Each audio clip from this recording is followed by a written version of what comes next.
Bom, então prosseguindo aqui o nosso conteúdo, que na verdade é a aula 6 hoje, dia 17. Então hoje nós vamos continuar o item 7 lá do plano de curso, que é o cálculo de valores esperados, e também falar do tópico 8. Muito bem.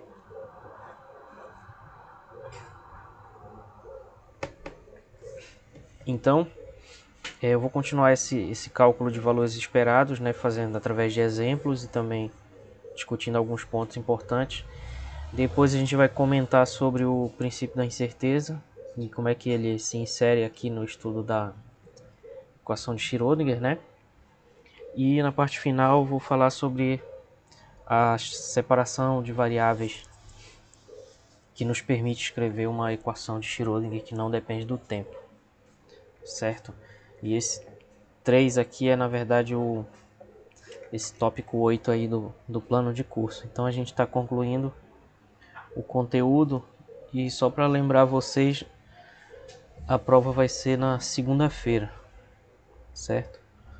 Sobre esses assuntos aqui. Então, se tiver alguma dúvida em relação à lista, a gente pode conversar hoje ou na sexta, beleza? Ok. Então, sobre o cálculo Isso de daí é valores, do 1 até esse 7, 8. o que? A prova? É, a prova. Deixa eu ver aqui.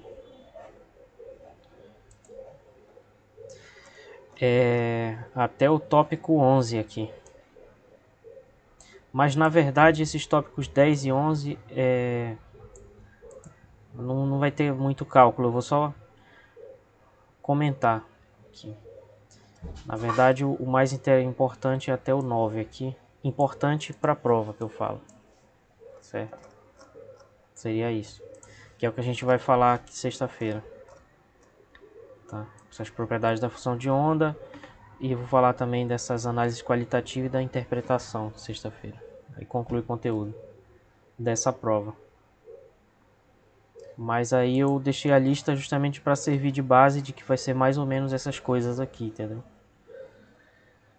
Mais ou menos isso aqui. Então seria até o tópico 11. Mas principalmente até o 9. Mais ou menos isso. Então, o que nós vimos na nosso último encontro foi a respeito dos valores esperados. Nós vimos que o momento linear ele pode ser visto como um operador, né? Para calcular o momento linear p e o valor esperado, que é esse aqui, nós podemos utilizar um operador, né? Por quê? Porque p multiplicado por πc, nós vimos que isso é igual a menos IH cortado, derivada de πc em relação a t, basicamente. Então nós podemos interpretar isso como sendo um operador diferencial, ou seja, daqui nós podemos definir o P como um operador. Esse chapéu é um símbolo de operador.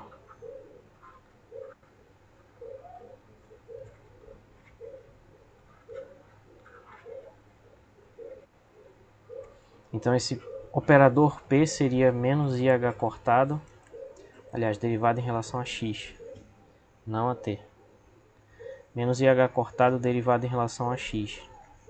Então quando a gente aplica esse operador sobre a função de onda, é que dá o resultado que é essa derivada, né?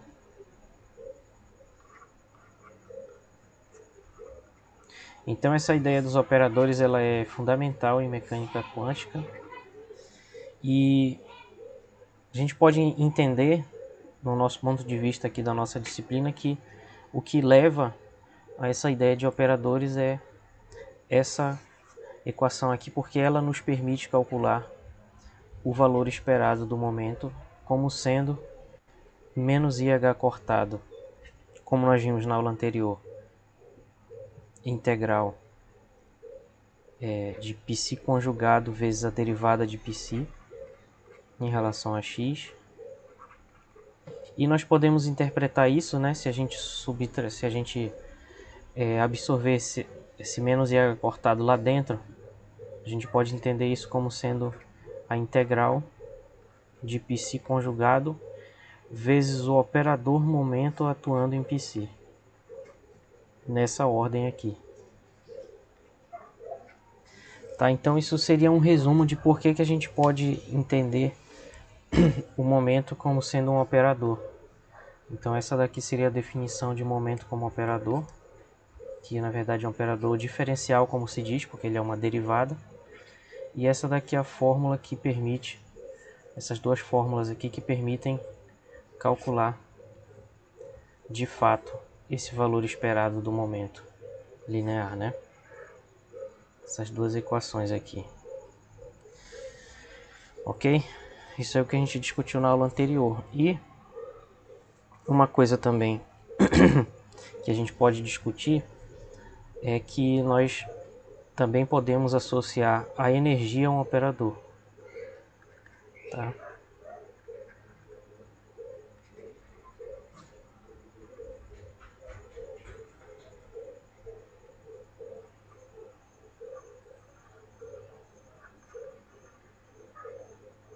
A gente vai discutir isso melhor no fim da aula, mas basicamente a energia vezes a função de onda, ela é igual a IH cortado vezes a derivada de π dt.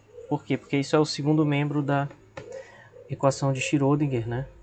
E a equação de Schrödinger, vocês sabem que ela é basicamente, nós partimos disso, né? Energia igual a momento ao quadrado sobre 2m mais o potencial. Então, quando a gente coloca um π aí, um π aqui e aqui, a gente tem a equação de Schrödinger. Então, se esse momento ao quadrado ele é na verdade se o momento ao quadrado ele é na verdade menos IH cortado derivado em relação a x ao quadrado, então isso é menos h cortado ao quadrado vezes essa derivada aqui. Então p quadrado operador, né, sobre 2m, que é a energia cinética, atuando numa função de onda π, vai ser isso daqui dividido por 2m, atuando na função π. Então, na verdade, esse termo aqui é aquele primeiro termo da equação de Schrödinger, o Vπ é o próprio Vπ, então não tem muito o que conversar sobre ele, né? E o primeiro termo, então, a gente identifica com a energia. Se a gente olhar para esse primeiro membro aqui da equação, a gente relaciona com a energia, ou seja, o E vezes π vai ser o segundo membro lá da equação de Schrödinger, que é IH cortado dπ dt. Então, por esse motivo, a gente pode entender a própria energia como um operador, que vai ser IH cortado ddt. E bem aqui a gente só atuou ela na função de onda. Alguém levantou a mão aí? Eu só escrevi no chat, quando o senhor colocou o operador momento ao quadrado, aí ele continua negativo. Aí eu Assim. falei lá que não seria positivo por causa do i quadrado e o menos na frente dele. Ah, sim. Não. Não, porque é menos i, né? Deixa eu só escrever esse comentário aqui. Ah, Porque o menos i ao quadrado. Sim. Exatamente, Não, sim, eu entendi agora. Eu sei que você entendeu, mas eu vou escrever porque pode ser que sirva ou para outra pessoa que está vendo ou para alguém que vai ver depois, né? É porque fica o menos 1 ao quadrado, é a mesma coisa que i ao quadrado, só que justamente por ser a unidade imaginária da menos 1. Mas é isso, valeu aí pela questão então. Tá, não é que eu, no caso, mesmo estando dentro do quadrado, né, é como se eu tivesse visto ele fora. Foi por isso que eu Não, tudo Enfim, bem, valeu por acontece. Então, resumindo, a gente pode ver tanto o momento como um operador, como também a energia, né? Então, isso foi só um comentário que faltou falar na aula anterior,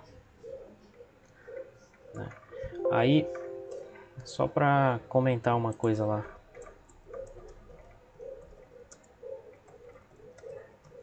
que tem no livro.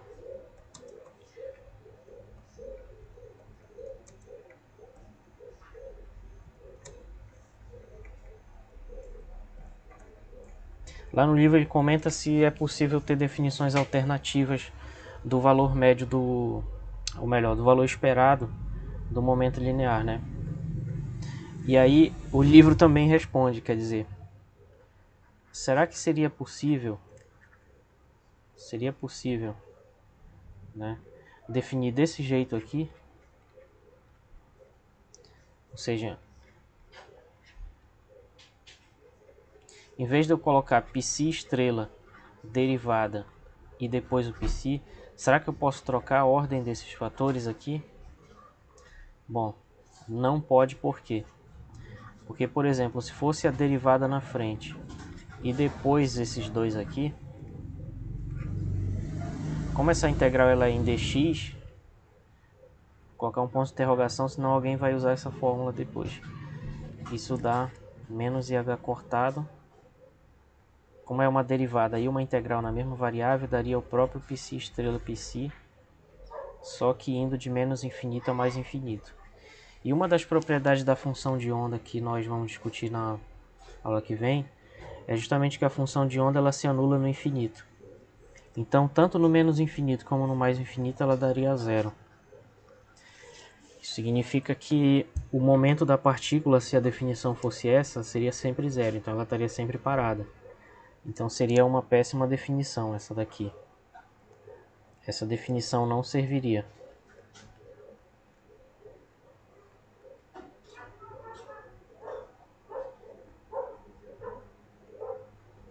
E outra possibilidade que o livro comenta lá também, o Weisberg, que vocês podem dar uma olhada, é: será que o valor médio do momento poderia ser definido trocando os psis de lugar? Ou seja, mantém isso aqui, mas agora eu coloco o primeiro psi e depois o psi estrela. Tá?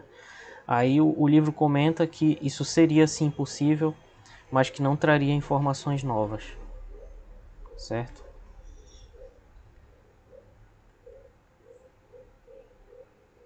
Aí eu não vou comentar muito isso aqui, porque vocês podem dar uma olhada lá no livro. Como não são as definições verdadeiras, elas são alternativas, então fica apenas como uma curiosidade. Quer dizer, a definição do valor esperado do momento é essa que está aí circulada de amarelo, e se ela fosse diferente, de um jeito poderia dar um resultado trivial, seria sempre zero, né?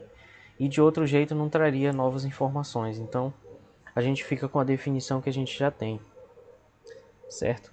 Outro comentário que é interessante de fazer em relação aos valores esperados é que qualquer grandeza, qualquer valor esperado pode ser expresso em termos de x e p,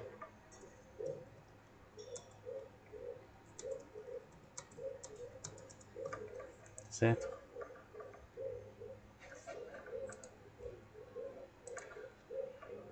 No seguinte sentido, ó, que quando a gente vai calcular o valor médio de uma grandeza, né? Por exemplo, assim, seja A, isso daqui, vamos representar, vamos estimular nossa imaginação para pensar que esse A é um observável físico. É alguma coisa que uma experiência de laboratório pode observar. Pode ser a posição, a velocidade, o spin, pode ser alguma coisa assim, de uma partícula quântica, né? Qualquer observável físico, ele pode ser expresso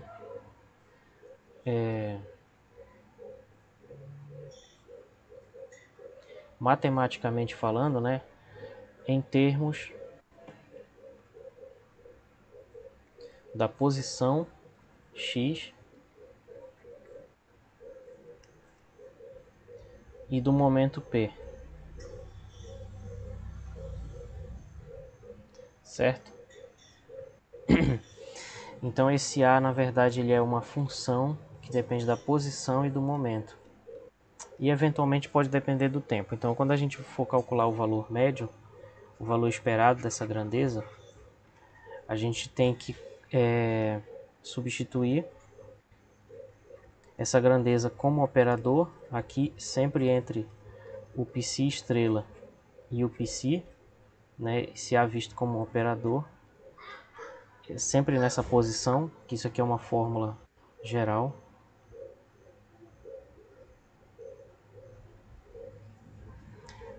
E para isso, como é que a gente vai fazer, né?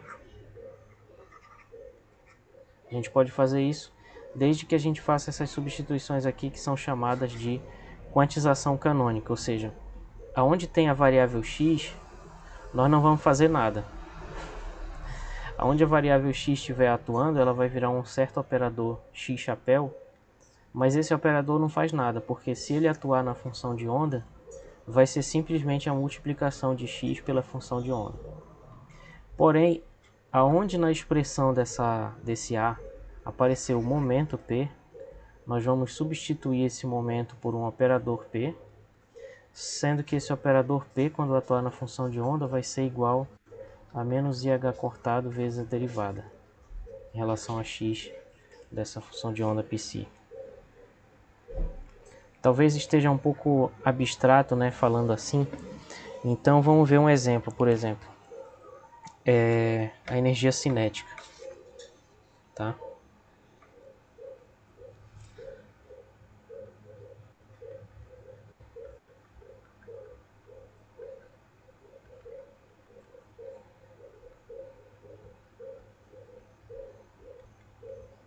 Então vamos supor que esse observável físico, que é a energia cinética, ele seja o A, seja o observável aí.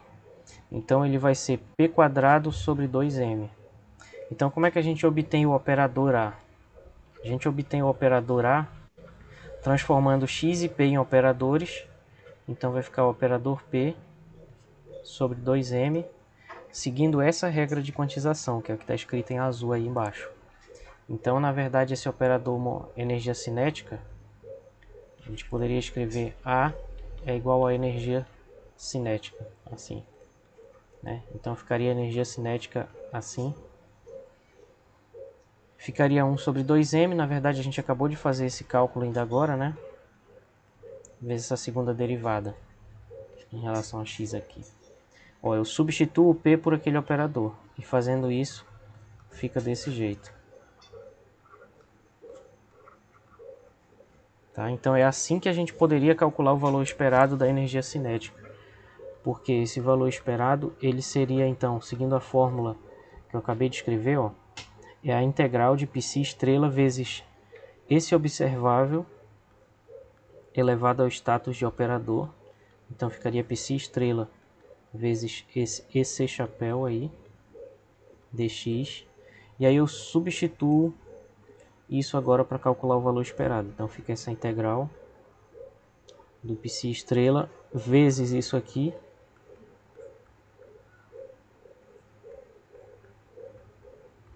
atuando no psi. Ou passando a constante para fora, ficaria assim.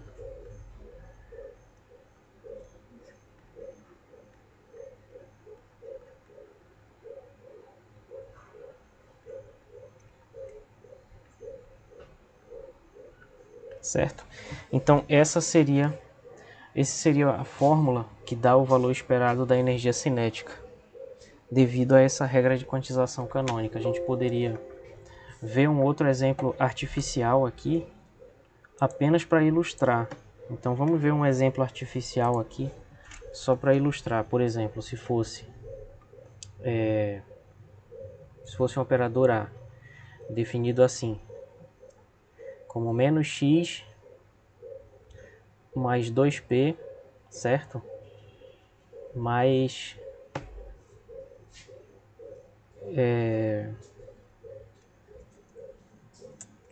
Só isso aqui mesmo, tá bom. Só uma ilustração. Como é que a gente eleva isso? Como é que a gente calcula o valor esperado dessa grandeza, né? A gente tem que fazer a quantização.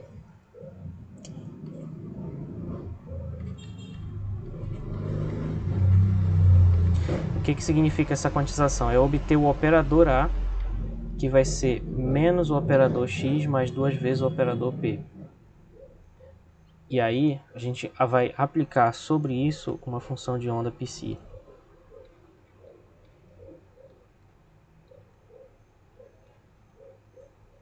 Então, fazendo isso, esse operador A numa função de onda, aí a gente lembra, pela regra de quantização, o operador x sobre a função de onda só multiplica. Porém, o momento ele vira uma derivada. Então vai ficar 2 vezes menos IH cortado vezes a derivada em relação a x. Atuando nesse psi. Tá? Então fica menos x psi menos 2IH cortado derivada de psi em relação a x. E com essa expressão a gente pode calcular o valor esperado. Com essa expressão aqui, a gente pode calcular o valor esperado de A desse jeito. O valor esperado de A, pela fórmula que eu falei ainda agora, vai ser isso aqui.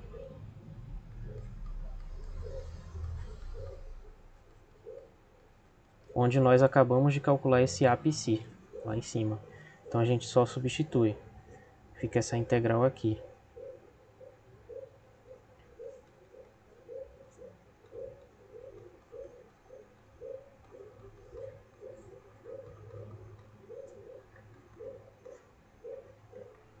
Certo, pessoal? Deu para sacar mais ou menos aí como é que faz?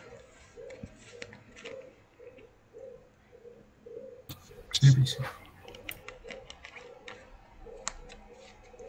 Ok. Então, vejamos aqui um exemplo da partícula na caixa. Tá? Que eu vou só pegar aqui esse gráfico. Esse gráfico está errado, vocês conseguem perceber? Deixa eu só copiar aqui e escrever a solução. Vocês vão entender que ele está errado. Esse é o exemplo 5.10 lá do livro. Então, para uma partícula confinada numa caixa,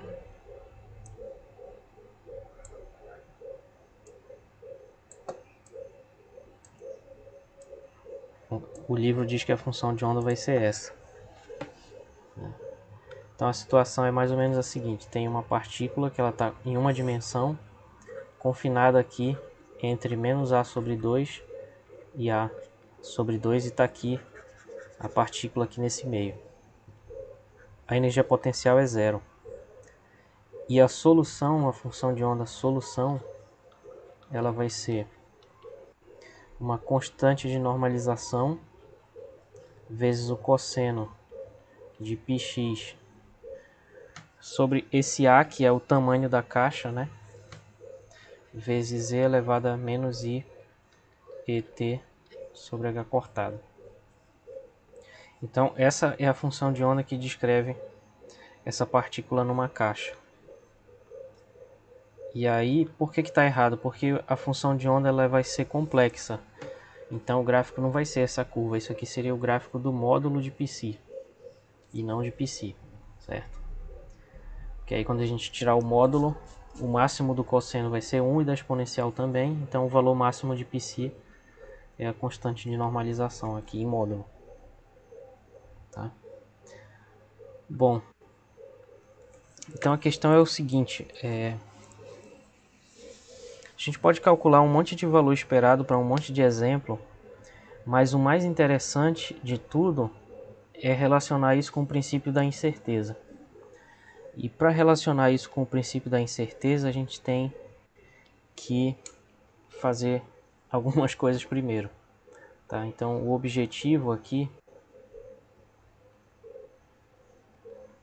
é compreender se essa situação que já está resolvida. Na segunda avaliação a gente vai estudar justamente como é que resolve isso e chega nesse psi, mas por enquanto vamos tentar entender de que maneira essa função de onda ela se relaciona com o princípio da incerteza, tá? Então nosso objetivo primeiro vai ser relacionar a função de onda, né, a função de onda psi, com o princípio da incerteza. Como é que a gente pode entender o princípio da incerteza a partir disso aí?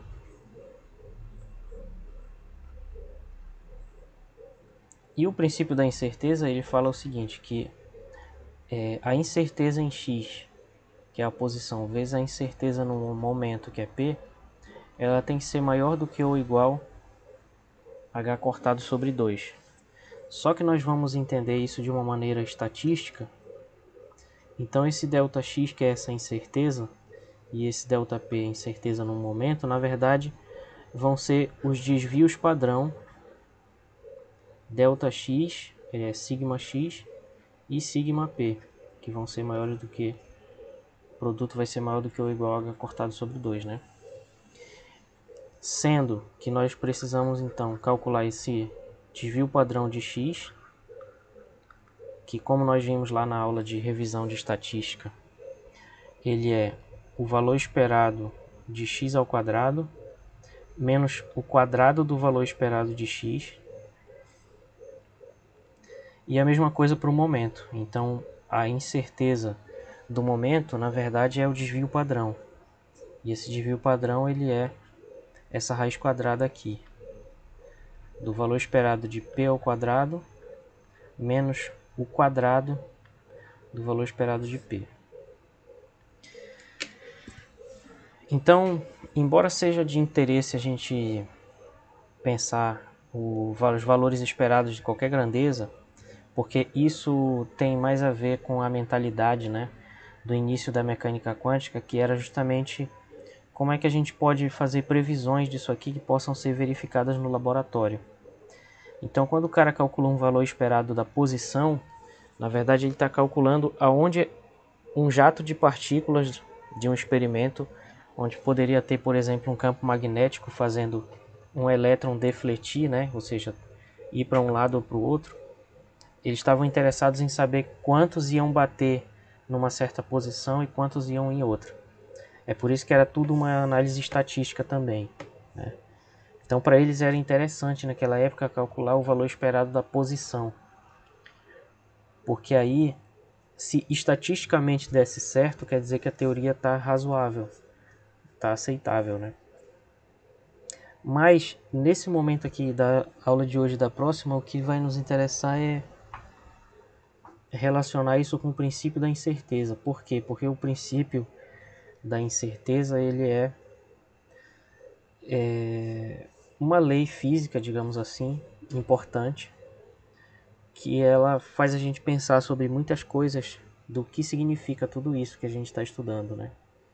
Ou seja, os átomos eles parecem ter na natureza uma limitação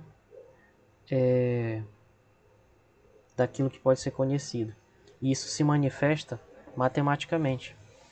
Então a questão é, se lá fora as pessoas esperam que a gente explique, por exemplo, o que é o gato de Schrödinger, o que é a computação quântica, então para a gente chegar nisso a gente tem que passar por esses cálculos aqui, né, para poder entender o que é o princípio da incerteza, que é uma limitação importantíssima da mecânica quântica, né? Ok, então, resumindo, para que a gente verifique esse princípio, a gente tem que calcular 4 coisas, como ficou claro aí nessa imagem. Que coisas são essas? A gente tem que calcular o valor esperado de x, depois elevar ao quadrado. Tem que calcular o valor esperado de x ao quadrado, depois o valor esperado de p e o valor esperado de p ao quadrado. Como isso seria tanto longo, né? Então eu vou dar o resultado aqui para vocês. Está resolvido isso lá no livro. Eu vou dar o resultado para vocês e vou apenas comentar algumas coisas de alguns passos que podem dar problema, né?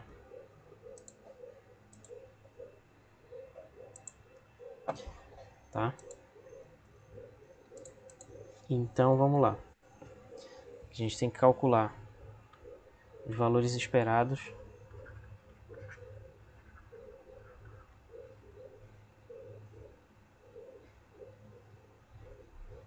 sigma x e sigma p, tá? Então para isso precisamos primeiro, né,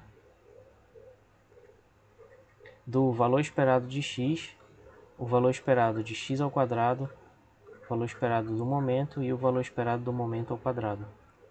Então vamos lá. O valor esperado de x, ele é igual a zero, como vocês podem verificar integrando. Mas por que ele é zero? Porque, só para lembrar, ele vai ser então a integral de menos a sobre 2 até a sobre 2, porque fora desse domínio a função de onda é zero, né, de π estrela x atuando em π dx. E isso daqui vai ser igual a zero, porque surge uma integral lá, tá? Surge um integrando que é uma função ímpar,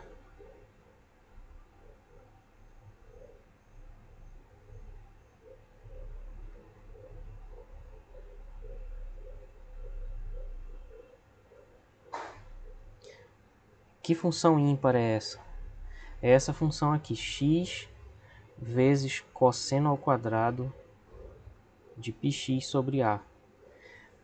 Por que essa função é ímpar? Porque quando a gente troca x por menos x, essa função ela troca de sinal. Então por esse motivo ela é ímpar. Tá? Vou repetir, então quando a gente troca o x pelo oposto de x, essa função vai trocar de sinal, porque o cosseno não vai trocar, mas bem aqui vai trocar. Então uma função que tem essa propriedade ela é chamada de uma função ímpar. E quando uma função ímpar ela é integrada em limites de integração que são simétricos, e que é o caso de menos a sobre 2 até a sobre 2, tá? A integral dá zero. Então, sendo uma função ímpar com limites de integração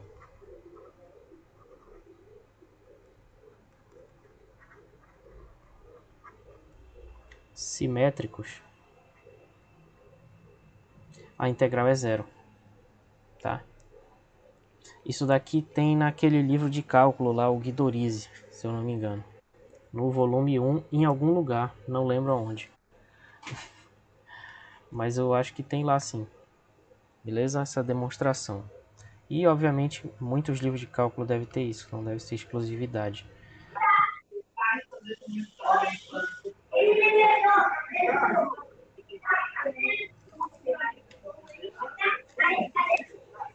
Alguém gostaria de comentar algo?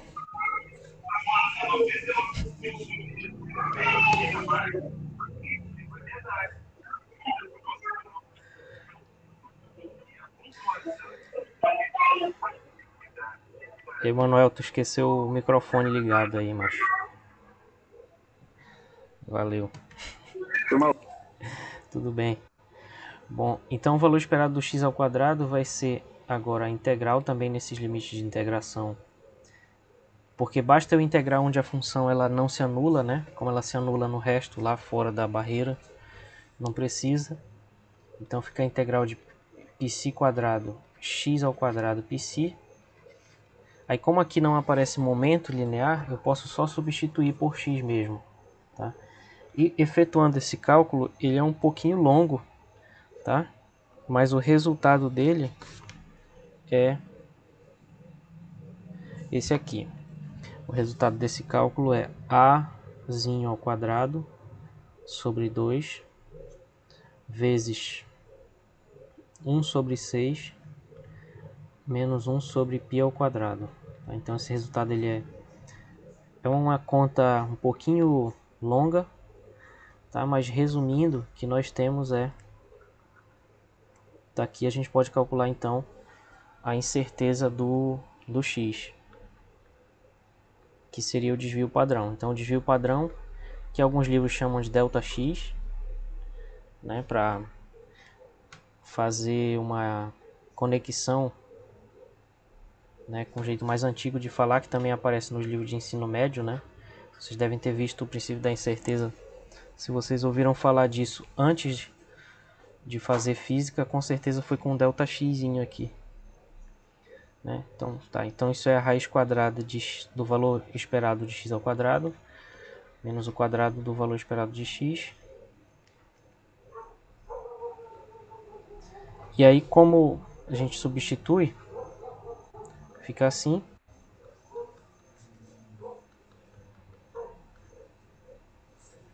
E o valor esperado de x é zero, então fica menos zero aqui.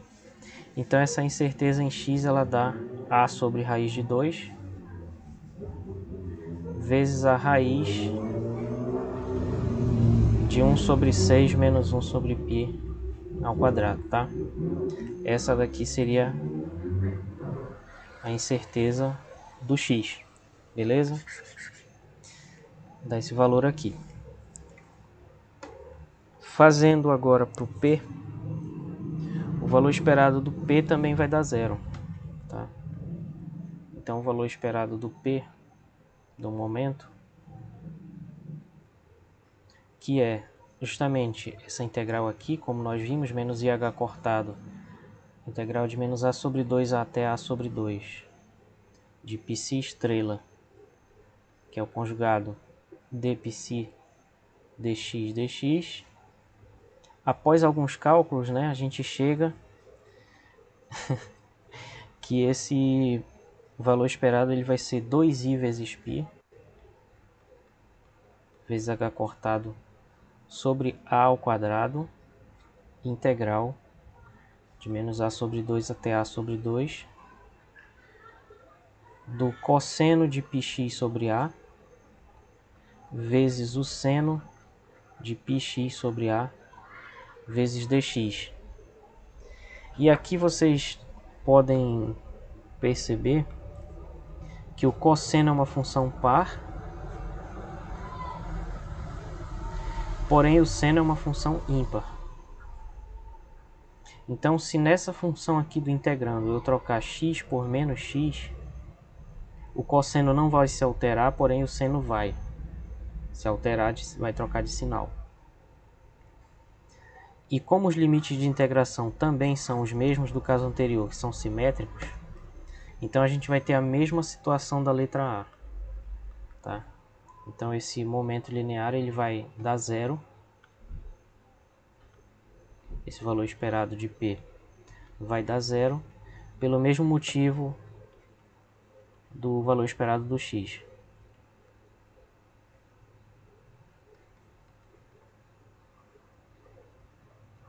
Certo? Ok. Já o valor esperado do P ao quadrado não vai ser trivial.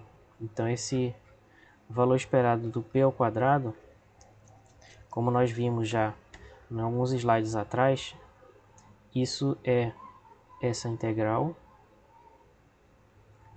de π conjugado vezes aqui menos IH cortado derivado em relação a x ao quadrado dx, né?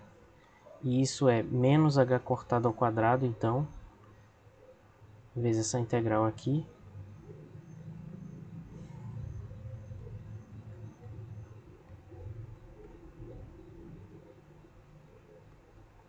E após alguns cálculos, né, dessa integral, nós concluímos que o valor esperado de p ao quadrado ele é πh cortado sobre a elevado ao quadrado. Ok? Então, com isso, a gente pode calcular a incerteza do P, que na verdade é o desvio padrão, relacionado a essa medida aí, esse observável, né? que muitos livros, inclusive o Esberg, chama de ΔP. Isso vai ser então a raiz quadrada do valor esperado de P2 menos o quadrado do valor esperado de P, que é 0, né? Então fica a raiz quadrada disso aqui, menos 0 ao quadrado, né? Então dá simplesmente π h cortado sobre A. Então a gente pode agora verificar como é que ficaria o princípio da incerteza para esse problema. Recapitulando, com certeza vai ter uma questão desse tipo na prova, só reforçando. Então, na lista tem uma questão para fazer isso lá com uma função de onda, e nós estamos fazendo aqui para essa função de onda. O que é? Verificar o princípio da incerteza. Então, para isso nós precisamos do desvio padrão de x, que é dado por essa fórmula, do desvio padrão de P, que é o momento, que é dado por essa fórmula aqui. E aí nós calculamos, então o valor esperado de x dá 0, de x ao quadrado dá esse número aqui, esse número aqui. Fizemos a mesma coisa para o momento, o valor esperado do momento P é 0, do P quadrado dá esse número aqui. Então o desvio padrão é a raiz dessa diferença, que deu πh cortado sobre A. Então agora a gente pode verificar como fica o produto.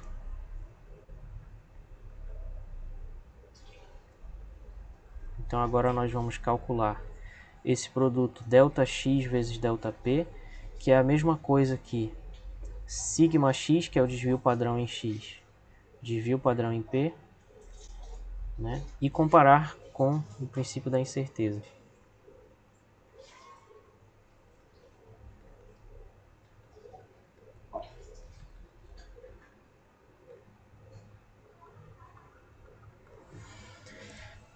Ok? Então, fazendo isso, nós temos o seguinte, que ΔX vezes ΔP vai ser o ΔX, ele deu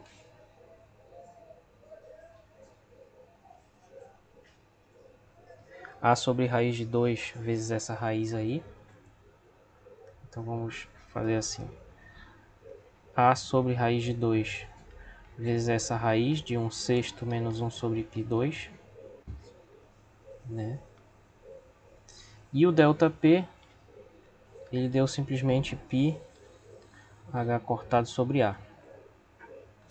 Então a gente percebe que o A cancela aqui. E isso tem uma importância, né? Tem um significado. Então, na verdade, isso vai dar πh cortado. Vamos escrever assim, π sobre raiz de 2 vezes essa raiz aqui. Tudo isso vezes h cortado. Então, vamos dizer, para simplificar, vamos dizer assim, que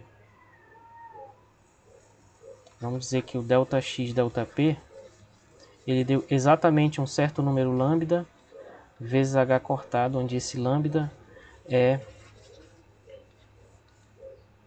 π sobre raiz de 2 vezes essa raiz aí, 1/6 menos 1 π2. E calculando numericamente esse número no computador, esse valor dá aproximadamente 0,56786. Que lá no Esberg ele arredonda para 0,57. Certo? Resumindo então a história, ΔX ΔP é aproximadamente 0,57 h cortado para esse problema, para essa função de onda. Certo?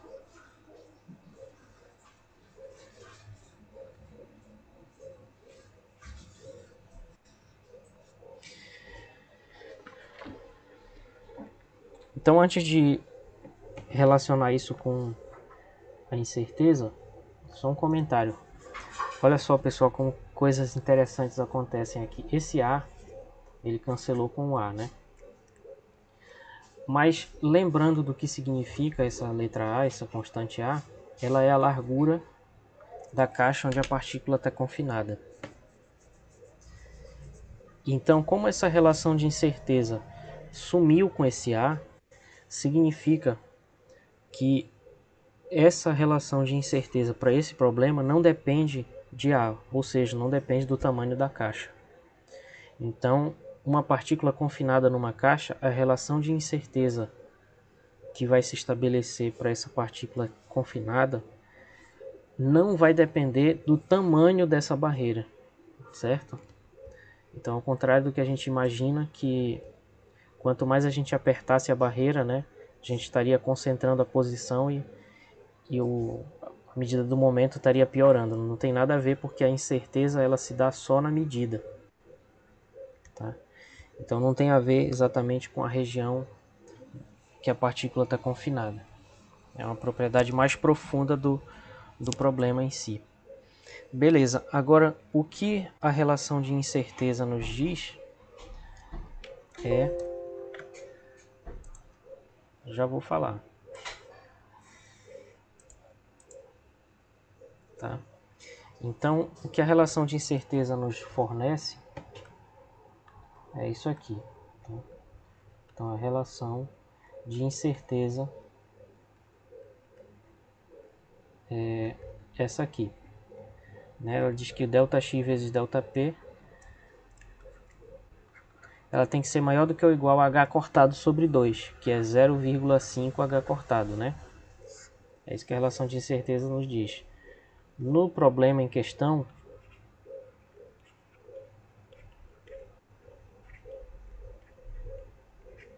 então na partícula confinada do exemplo que nós fizemos agora,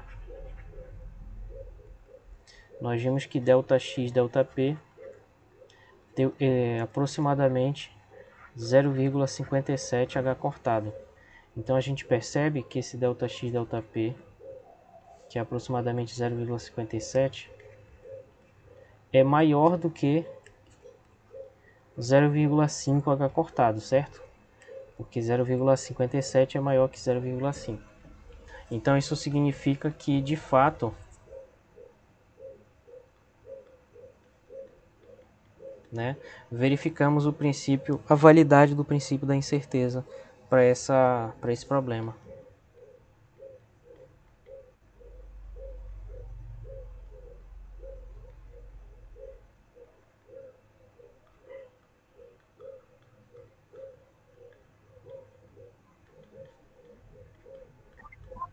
E caso contrário, professor, se desse menor do que 0,5? Aí a gente teria encontrado uma falha na mecânica quântica. E provavelmente a gente ia ganhar um prêmio Nobel. Não, eu tô brincando. Não, eu entendi perfeitamente a sua pergunta. Eu não tô debochando, não. Foi só uma piada em relação à questão de que seria realmente incrível, né? A questão é que esse princípio ele tem um certo embasamento teórico que é mais geral do que a própria equação de Schrödinger, né? E ele vale para qualquer solução da equação de Schrödinger pela maneira como ele é construído. E como ele é construído, por exemplo, lá no Griffiths, no capítulo 3. Deixa eu só comentar. No capítulo 3...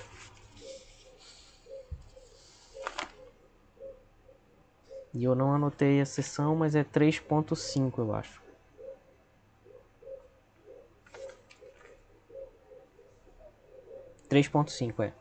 Lá na seção 3.5 do Griffiths, ele comenta uma versão mais robusta desse princípio da incerteza, que é para operadores, certo? Então, resumindo, como isso tem uma validade mais ampla até do que o que a gente está estudando, automaticamente para a equação de Schrödinger vai valer. Então qualquer problema que a gente fizer com a equação de Schrödinger vai ter essa validade. Não tem como a gente encontrar um problema que venha da equação que a gente está estudando que vai ser incompatível com esse princípio, porque ele é demonstrado. Tá? Desculpa aí se eu me expressei mal, mas eu não tava rindo de você. É que só foi engraçado pensar que a gente poderia fazer isso de verdade. Ia ser bacana. Nada, professor, tudo bem, graças a Deus, tá tudo certo. Professor, Oi. no caso, se então a gente encontrasse uma função que desse esse valor, ou seja, menor que meio de h cortado, Uhum. essa função ela não ia satisfazer a equação de Schrödinger. Ela não ia, não ia satisfazer. Porque assim, a gente pode pegar qualquer função, inventar, não sei, para ver Uhum. É. se daria menor que meio de h cortado, né?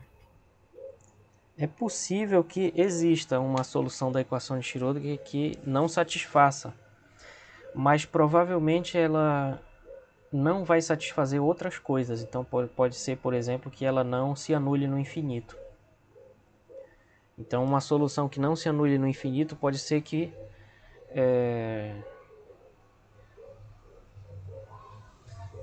ela não satisfaça esse princípio, mas isso significaria que ela não é uma solução física, porque isso daria uma probabilidade,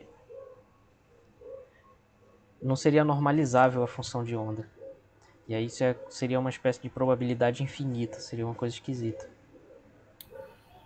Assim, assim, é o que eu pensei. No caso, a gente poderia até inventar uma função, mas assim, não seria expressa. Essa função não expressaria alguma realidade, né? É.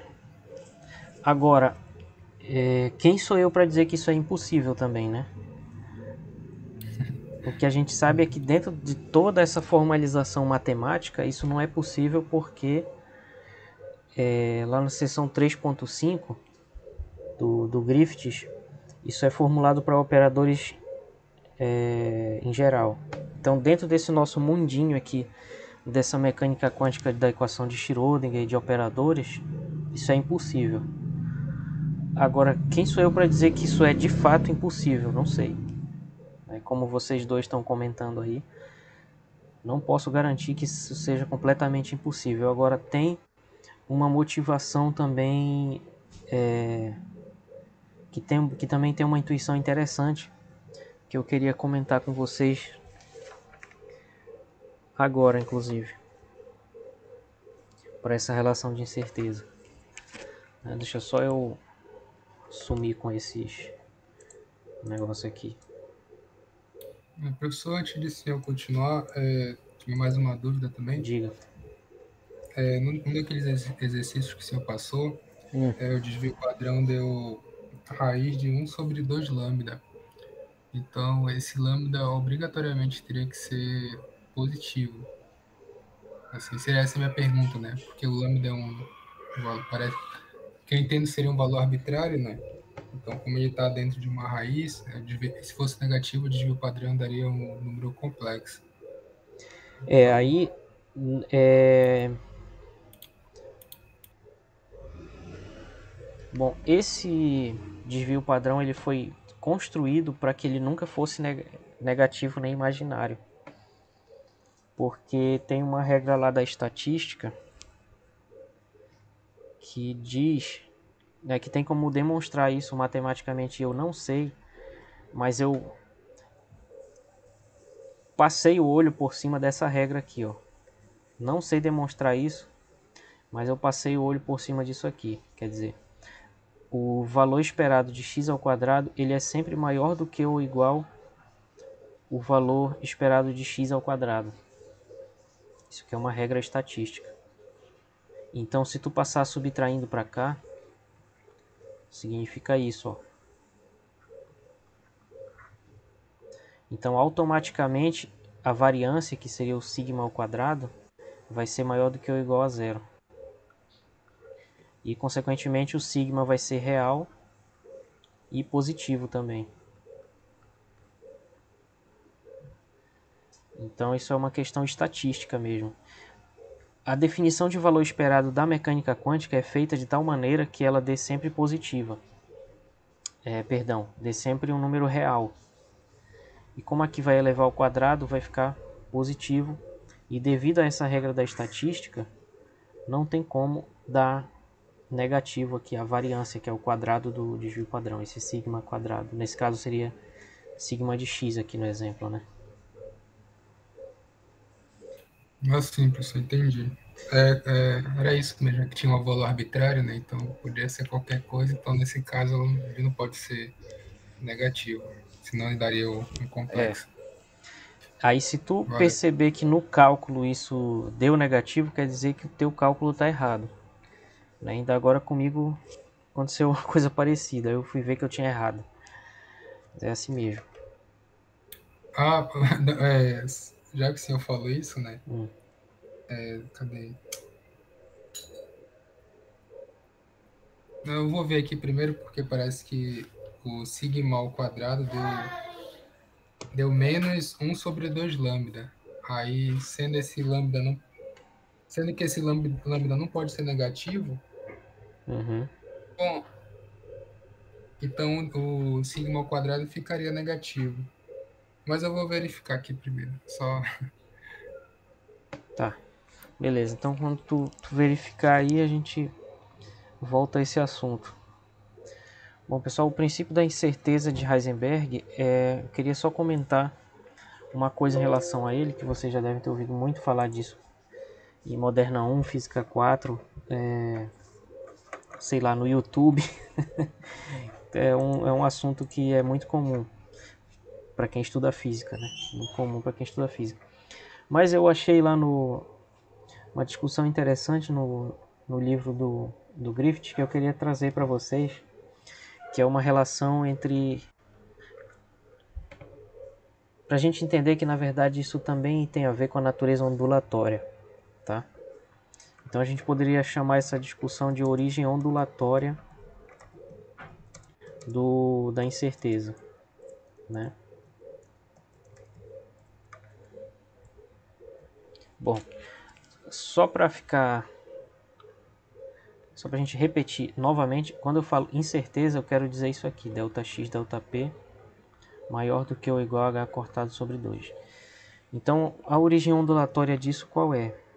É o seguinte, por exemplo, vamos imaginar que a gente está balançando uma corda aqui, de uma maneira bem regular, tão regular que eu não vou conseguir fazer, né? Isso daqui seria uma onda numa corda.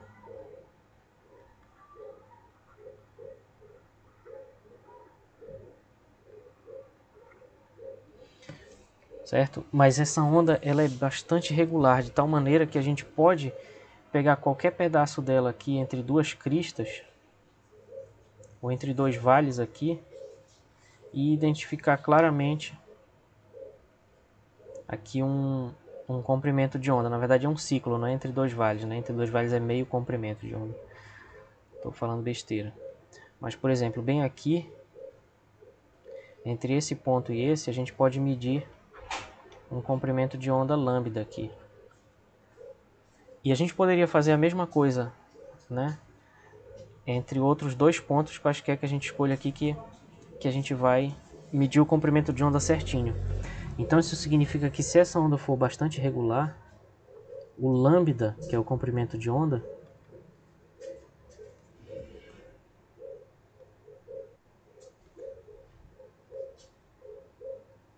esse comprimento de onda está bem definido. O que significa estar bem definido? Quer dizer que ele é constante, ele tem um valor conhecido e não muda.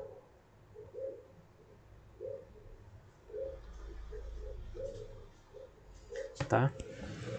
O que significaria que a incerteza desse lambda ela é muito pequena. Tá? Essa incerteza desse lambda é praticamente zero. Agora imagina que alguém vem e pergunta para a gente qual é a posição dessa onda. Certo? Qual é a posição dessa onda? Eu sei muito bem qual é o comprimento de onda dela. Mas onde ela está? Qual é a posição? Eu não posso dizer que a onda está numa posição fixa x bem aqui.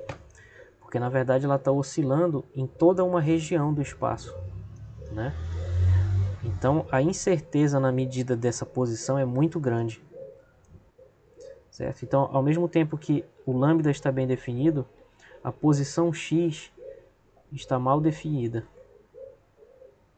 ou talvez nem possa ser definida, porque esse é um caso extremo, né? O que significa que a incerteza na posição está tendendo ao infinito. Vocês já devem ter percebido onde é que a gente vai chegar com isso, né? Agora vamos ver um outro caso extremo aqui. Vamos imaginar que a gente tem aqui uma corda e nessa corda a gente colocou somente um pulso. Então a gente balançou uma corda e a gente colocou um pulso nessa corda.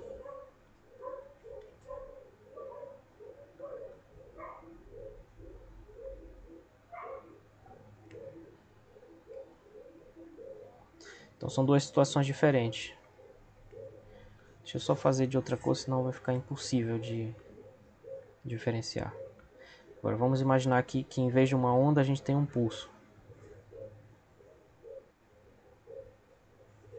Um pulso muito mal desenhado. Deixa eu tentar só mais uma vez. Parecendo uma gaussiana, algo assim. Bom, agora vamos imaginar então que a gente tem aqui um pulso.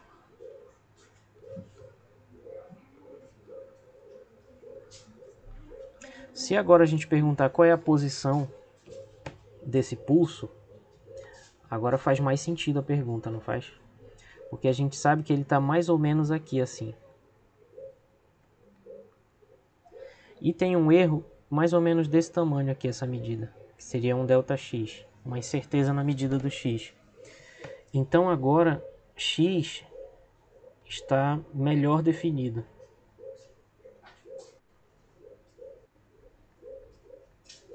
Certo?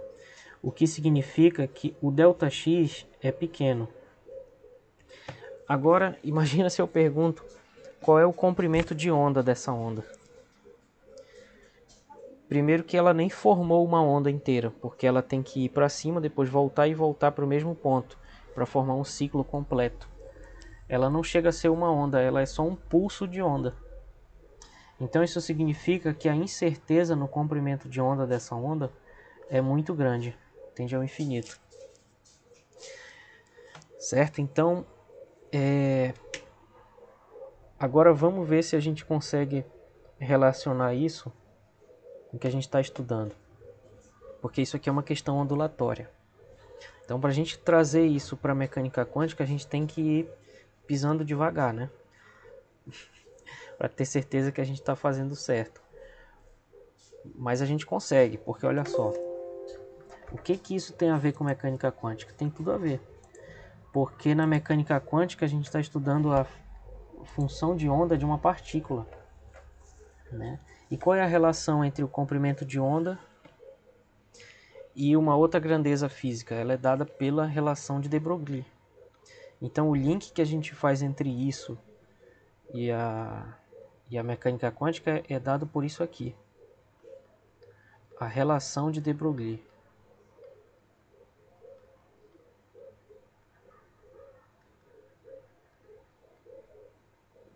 Então a relação de de Broglie ela nos diz que o momento de uma partícula ele é inversamente proporcional ao comprimento de onda da partícula. Tá? Então se eu sei o comprimento de onda, eu sei P. Certo? Então saber, ou seja, conhecer lambda é a mesma coisa que conhecer o momento P. Então se a gente trouxer essa discussão aqui da onda numa corda e a gente entender agora, em vez dessa onda numa corda, a gente entender isso como uma função de onda, certo? Que representa uma partícula, a gente vai ter o seguinte, que quando a incerteza de x é pequena,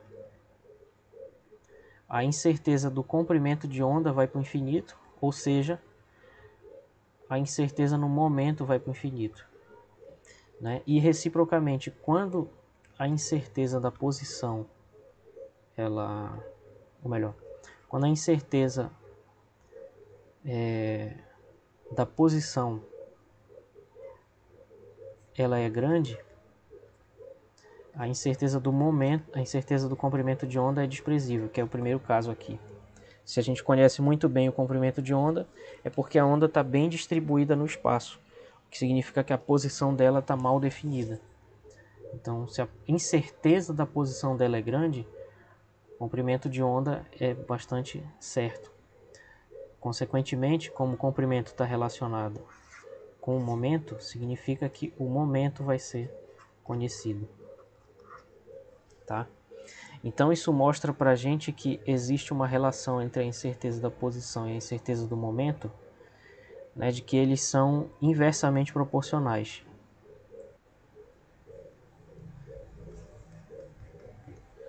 Então a incerteza de um é inversamente proporcional à incerteza do outro.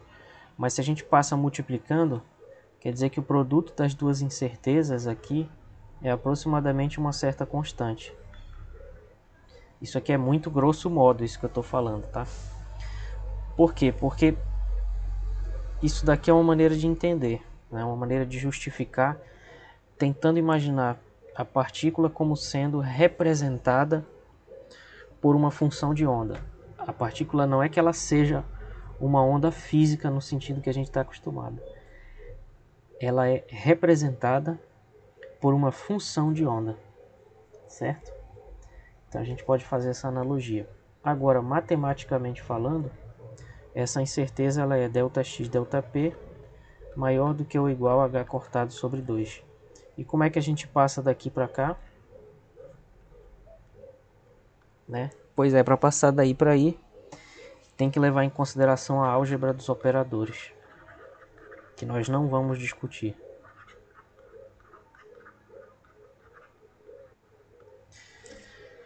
Então, seria mais ou menos essa justificativa. Vocês acharam interessante essa analogia que o livro faz aí entre a corda e a função de onda? Eu achei muito interessante.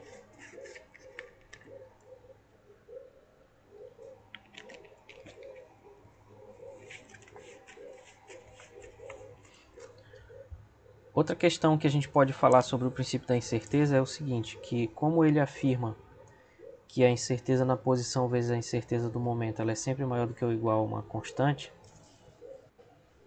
né? Então isso significa que quanto mais eu conheço a posição, a incerteza na posição diminui.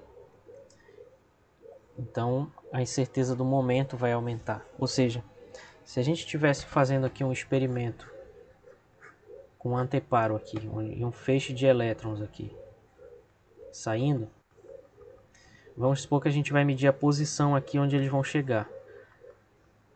E aí no final a gente vai ter um gráfico que vai mostrar, por exemplo, que eles estão bem concentrados aqui nessa posição e, por exemplo, mais distribuídos aqui para o lado um pouquinho.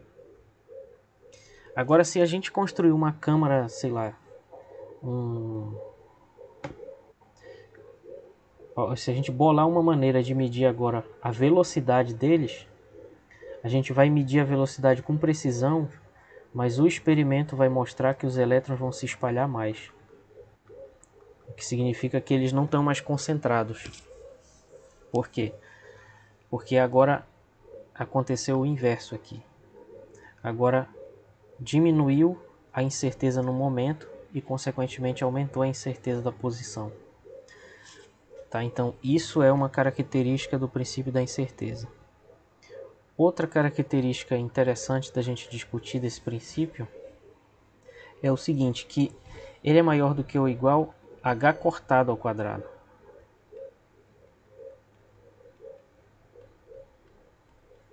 H cortado sobre 2. Então isso significa que esse princípio ele só se manifesta quando essas incertezas são muito pequenas.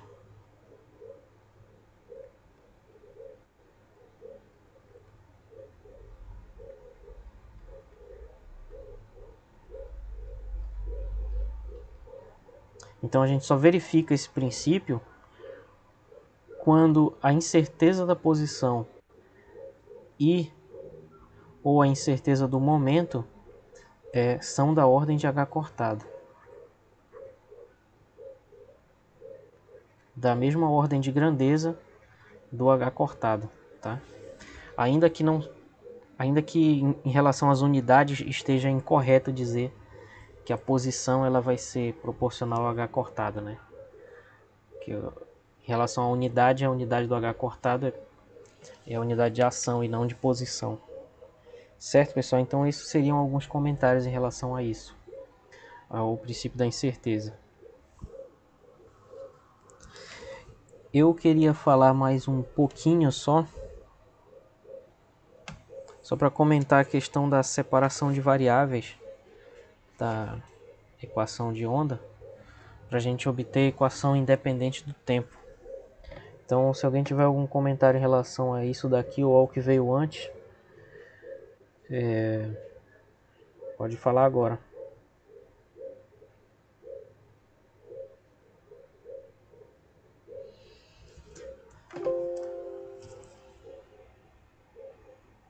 Ou não também.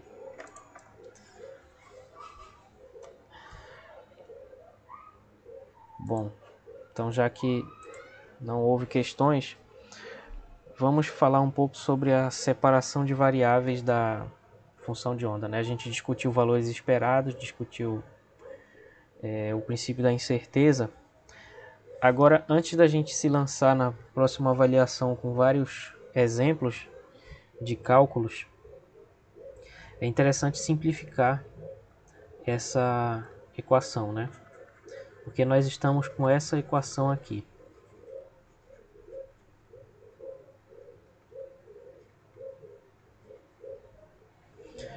Essa equação aqui, menos h cortado ao quadrado sobre 2m, derivada parcial de x de π em relação a x, né, mais v vezes a função de onda, igual a IH cortado derivada de π em relação a t. Então nós podemos simplificar muito essa equação e a partir daqui obter informações importantes sobre a energia quando nós fazemos uma separação de variáveis, tá? Então nós vamos separar, literalmente separar essa equação em duas.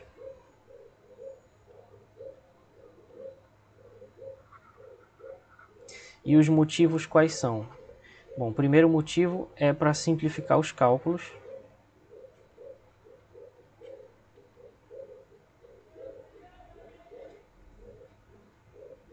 E o outro motivo é para poder obter soluções estacionárias. Ou seja, soluções independentes do tempo.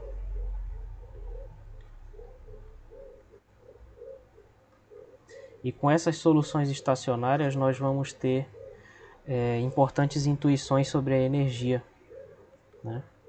Intuições não, informações sobre a energia, tá? Informações sobre os níveis de energia.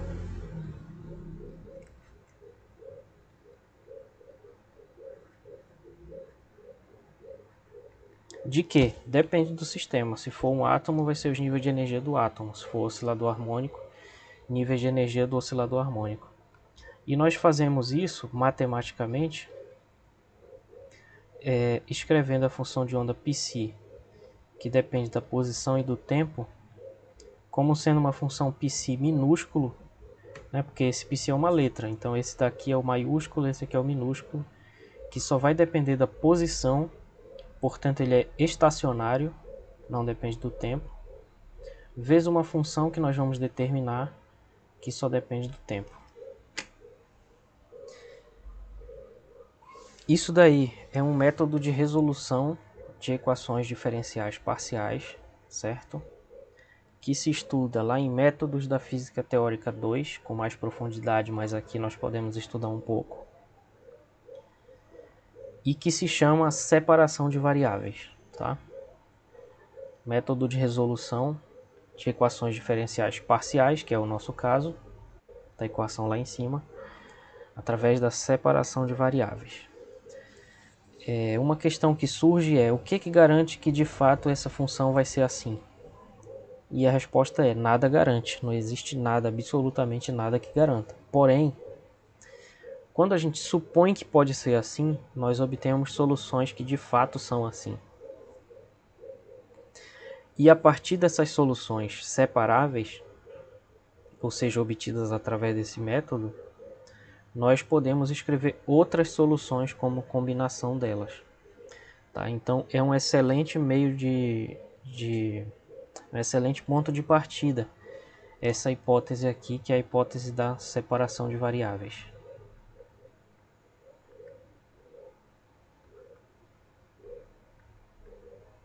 Tá? E esses π minúsculos são as soluções estacionárias. Então como é que a gente faz? A gente substitui isso lá na equação. E substituindo na equação,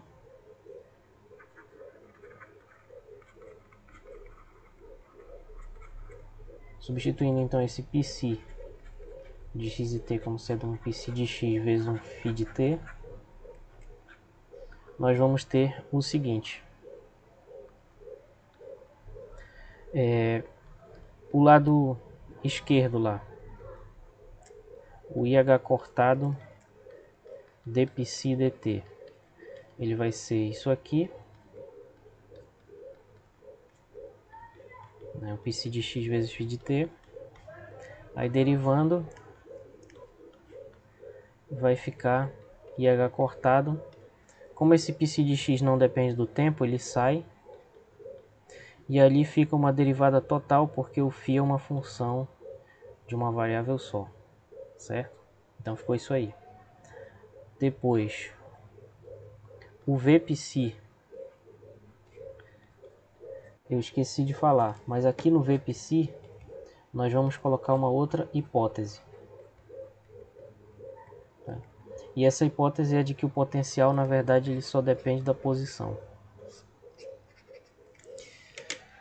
Lá na mecânica clássica, vocês devem lembrar que quando o potencial só depende da posição, a força é conservativa, né?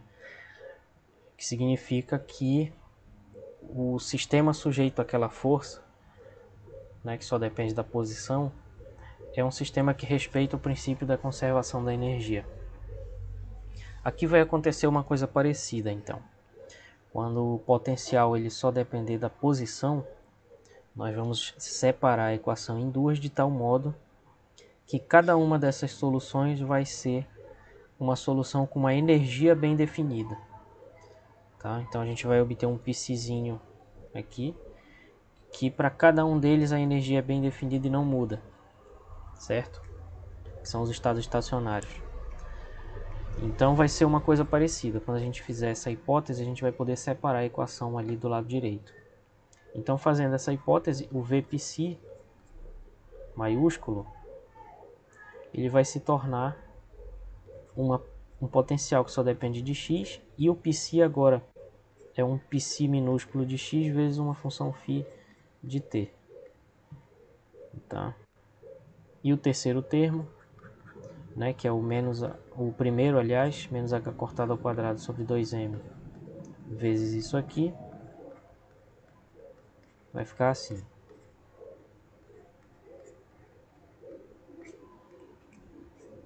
Aplicado na função de onda π, que é essa φ de x, π de x, φ de t, né?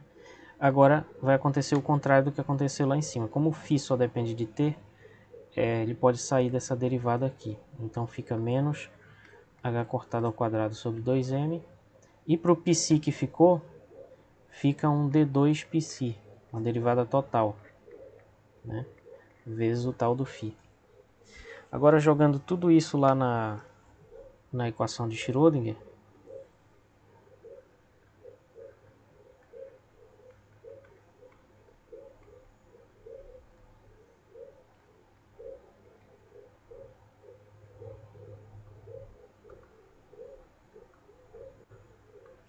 então substituindo na equação de Schrödinger, a gente vai ter o seguinte, né? O primeiro termo fica menos h cortado ao quadrado sobre 2m. A segunda derivada do π minúsculo, que é o π que só depende de x, vezes o φ, que só depende de t.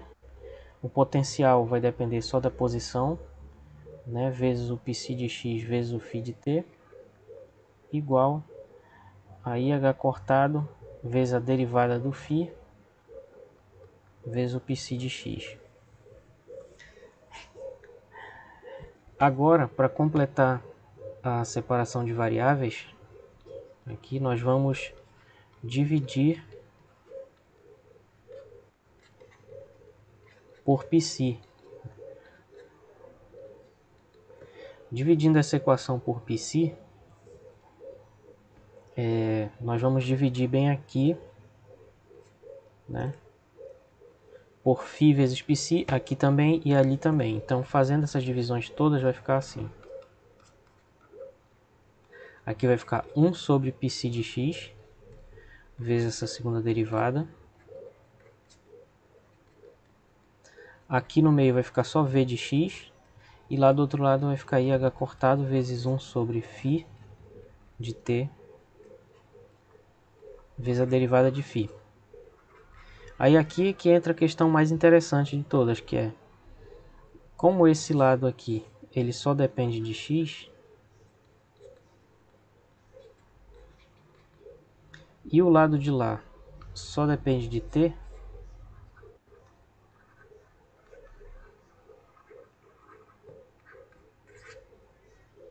como isso é possível, né? Como é possível que uma função que só depende de x seja igual a uma função que só depende de t?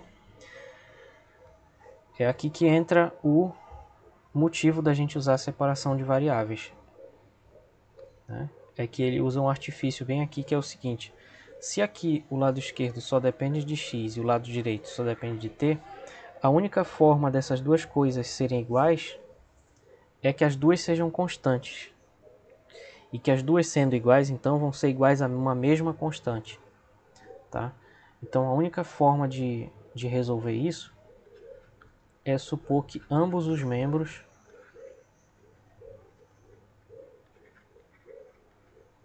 são iguais a uma constante. Nós vamos chamar essa constante de E, e depois nós vamos verificar que de fato essa constante é a própria energia do sistema, né? Então é uma constante E, que é uma constante de separação.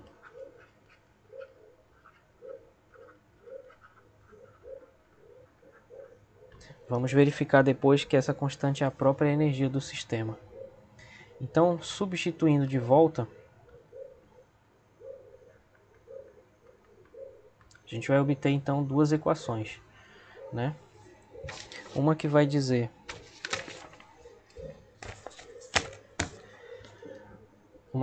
que a derivada dessa φ em relação a t é igual a E sobre IH cortado vezes a φ, e a outra equação é a equação de Schrödinger independente do tempo.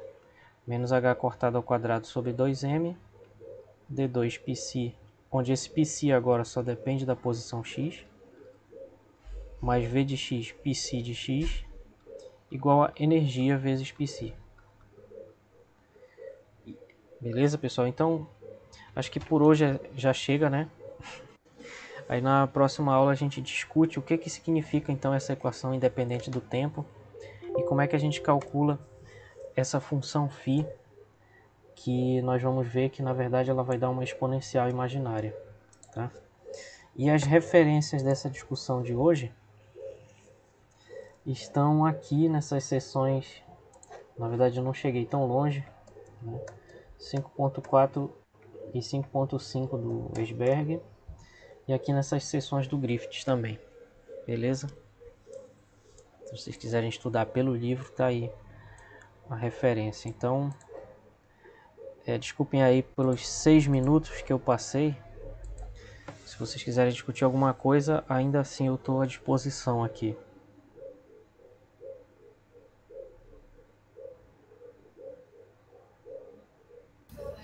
Bom, por enquanto não, professor.